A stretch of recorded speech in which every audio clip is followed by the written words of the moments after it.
Number 1, রাসূলুল্লাহ সাল্লাল্লাহু আলাইহি ওয়াসাল্লাম বলেন, যে ব্যক্তি আমার 40টি হাদিস আমার উম্মতের কাছে পৌঁছাবে তার জন্য আমি কিয়ামতের দিন বিশেষভাবে সুপারিশ করব। সুবহানাল্লাহ। নাম্বার 2, মানুষের মধ্যে যারা মৃত্যুকে বেশি করে স্মরণ করে এবং তার জন্য প্রস্তুতি নেয় তারাই সবচেয়ে বুদ্ধিমান।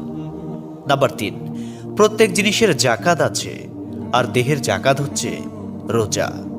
নাম্বার 4, যে তার সময় আল্লাহর জন্য ব্যয় করে না তার জন্য জীবন অপেক্ষা মৃত্যু শ্রেয়।